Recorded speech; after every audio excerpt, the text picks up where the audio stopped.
مسکراتے چہرے کے ساتھ سعیدی سپیکس میں سید ارمان قریشی آپ کا سواگت کرتا ہے۔ عزیزان من، آج پاکستان نے کینیڈا کو ایک یک طرفہ مقابلے کے بعد تقریباً شکست دے دی، اور کہتے ہیں نا کہ بڑی دیر کرتی مہرباں آتے آتے۔ پاکستان نے بڑا لمبا سفر طے کرنے کے بعد کینیڈا کو شکست دی۔ اس سے پہلے پاکستان یو ایس سے ہارا، پھر انڈیا سے جیتا ہوا میچ پاکستان ہار گیا، اور وہ میچ ایسا تھا گویا کہ انڈیا نے کہا آپ جیتے، پاکستان نے کہا نہیں آپ جیتے، اور بالآخر اسی کوشش میں بھارت جیت گیا۔ خیر، ہم اس میچ پہ بات کرتے ہیں۔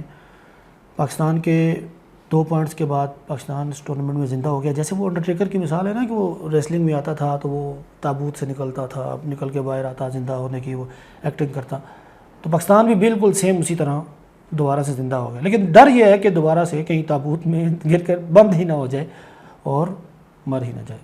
حالات کچھ ایسے ہی ہیں۔ تفصیلی گفتگو کرتے ہیں پاکستان کے اس سارے معاملے پہ۔ سب سے پہلی بات جو اچھی تھی، خوشائند تھی، وہ یہ کہ بابر اعظم نے رات کو کچھ غلطیاں نہیں کی۔ یو ایس سے ہارنے کے بعد، انڈیا سے ہارنے کے بعد بابر کو بالآخر یہ فائنلی پتہ چل ہی گیا کہ حارث کو پاور پلے میں اوور نہیں دینا۔ بابر کو یہ علم ہو گیا کہ نیا بیٹسمین کریز پر آ جائے تو اس کے لیے سلپ میں فیلڈر لے کر آنا ہے۔ بابر کو یہ معلوم ہو گیا کہ شاداب خان کو گیند تو بالکل ہی نہیں دینی۔ بابر کو یہ معلوم ہو گیا کہ اعظم خان اور افتخار کی ٹیم میں جگہ نہیں بنتی، ان کو ڈراپ کرنا ہی بنتا ہے۔ تو پھر کیا ہوا؟ فائنلی ہم میچ جیت گئے، 2 پوائنٹس پاکستان کو مل گئے اور پاکستان کا رن ریٹ ہو گیا۔ لیکن اتنا بھی پازیٹیو نہیں ہوا کہ آگے چل کے ہمیں اس کی ٹینشن ہی نہ ہوگی، ضرور ہوگی، اس پہ ہم ذرا تفصیل سے گفتگو کرتے ہیں۔ سب سے پہلے میچ کے پازیٹیو پوائنٹس پہ بات کر لیتے ہیں۔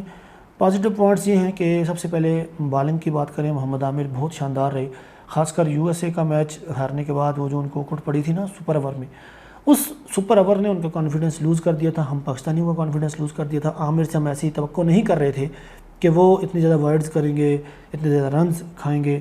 وہ گڈ لینتھ پہ بال کرتے، یارکر کی اٹیمپٹ نہ کرتے یا وائڈ یارکر کی اٹیمپٹ کرتے تو میں بھی آج یو ایس اے والا رزلٹ ذرا مختلف ہوتا اور وہ 19 رنز ہمیں نہ بنتے۔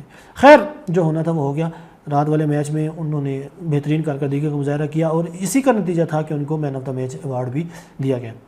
دوسری چیز پازیٹیو کے لحاظ سے وہ پاکستان کی بلے بازی تھی، بلکہ دوسری چیز جو پازیٹیو رہی وہ حارث رؤوف کا T20 انٹرنیشنل میں 100 وکٹیں پوری کرنا ہے۔ پاکستان کی جانب سے ہی نہیں بلکہ دنیا کی جانب سے تیز ترین 100 وکٹیں پوری کرنے والے دنیا کے پہلے فاسٹ باؤلر بن چکے ہیں، اور یہ بلا شبہ ایک مائل سٹون ہے۔ دنیا کے بڑے بڑے باؤلرز ابھی تک اس کارکردگی کو نہیں پہنچے، بلا شبہ حارث اس کے مستحق تھے۔ ہاں، بلا شبہ اعداد و شمار کی روشنی میں اگر گفتگو کریں تو حارث دنیا کے بہترین ڈیتھ اوور اسپیشلسٹ ہیں۔ میں اپنی طرف سے بات نہیں کرتا، اعداد و شمار حارث کے یہی ہمیں بتلاتے ہیں۔ پھر بلے بازی میں آ کے بات کریں پازیٹیو، وہ رضوان اور بابر کی شراکت داری رہی۔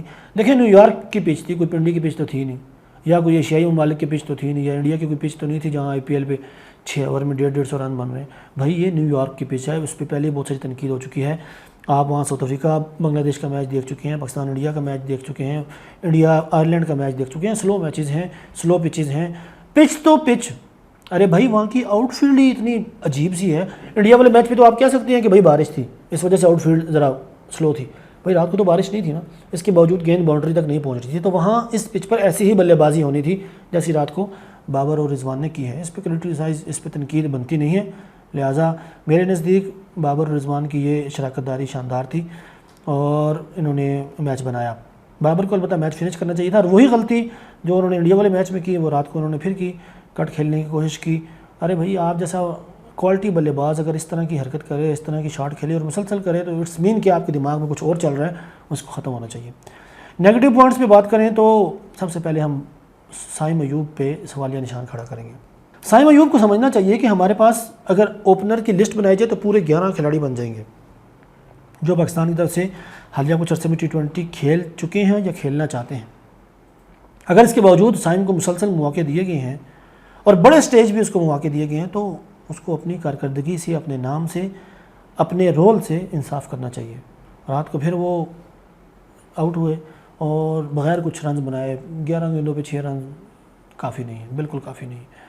سائم کو جہاں دنیا کے بڑے بڑے سپر سٹار نے آن کیا ہے، بیک کیا ہے اور ان کی تعریفیں کی ہیں، تو ان کو اپنے اس نام سے، اپنے اس ٹیلنٹ سے انصاف ضرور کرنا چاہیے۔ دوسرا نیگیٹو پوائنٹ یہ ہے کہ شاداب خان کو اوور نہیں دیا گیا۔ ہمیں 2017 کی چیمپئنز ٹرافی والا شاداب چاہیے۔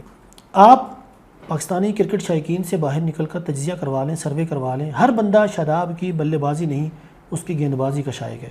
ہر بندے کی یہی چاہتا ہے کہ شاداب کی وہی سپن کوالٹی واپس آ جائے جو 2017 میں تھی، 18-19 میں تھی، یا امارات کے میدانوں میں تھی. جب سے یہ بندہ انجری کا شکار ہوا ہے اس کے بعد سے یہ بالنگ کرنا بھول گیا، اور جب بالنگ کرنا بھول گیا تو پھر اس نے فوکس کر لیا اپنے بلے بازی پہ، اور پی ایس ایل میں یہ نمبر 3 پہ آ کے انہوں نے کچھ اچھی اننگز کھیلی اور اس کی بنیاد پہ اب یہ ٹیم میں کے اندر ہیں. شاداب میاں ایسے نہیں چلے گا. 2 کشتیوں کے مسافر کبھی منزل تک نہیں پہنچتے. تو آپ کو ایک ہی چیز پر فوکس کرنا چاہیے اور وہ ہے بالنگ. میں کافی عرصے سے کہتا آیا ہوں کہ ہمیں درمیانے اوورز میں، چاہے وہ T20 ہو یا ون ڈے ہو، درمیانے اوورز میں آ کے وکٹ لینے والا بندہ چاہیے. ہم آپ کی جگہ ایز اے اسپیشلسٹ کوئی آل راؤنڈر کھلا سکتے ہیں، ہم آپ کی جگہ ایک فاسٹ بالر آل راؤنڈر کھلا سکتے ہیں. ہمارے پاس عامر جمال ہے، ہمارے پاس وسیم جونیئر ہے، 90 میل فی گھنٹہ کی رفتار سے گیند پھینکنے والا وسیم جونیئر ہے. تو ٹیلنٹ تو ہمارے پاس بہت ہے. آپ اپنے نام سے، اپنی کارکردگی سے انصاف کریں، ورنہ پھٹے پہ ہوتے ہوئے آپ کو دیر نہیں لگے گی. اس کے بعد ہے عماد وسیم. عماد وسیم کی کارکردگی اور عماد وسیم کی حرکتوں پہ سوالیہ نشان ہنوز برقرار است. عماد وسیم کو اپنے ٹیلنٹ سے ابھی تک انصاف کرتا ہوا نہیں دیکھا گیا. پی ایس ایل میں تو نکے نکے بالرز کو، چھوٹی ٹیموں کو کٹ چاڑ کے آل راؤنڈر بن جاتے ہیں، اور پھر ان کا ایٹیٹیوڈ ایسا ہے کہ بندہ کہے دنیا میں ان سے بڑا آل راؤنڈر کوئی نہیں. اور جب بات آئے بڑے میدان پہ، بڑے مواقع پہ، بڑے سٹیج پہ کارکردگی دکھانے کی تو بندہ ٹھوس ہو جائے. بندہ کہے جی میں تو انجرڈ تھا، یہ تھا وہ تھا. تو بھائی اگر آپ انجرڈ تھے تو ورلڈ کپ کھیلنے کیوں گئے؟ اور اگر آپ انجرڈ تھے تو آپ نے پی سی بی کو بتایا کیوں نہیں؟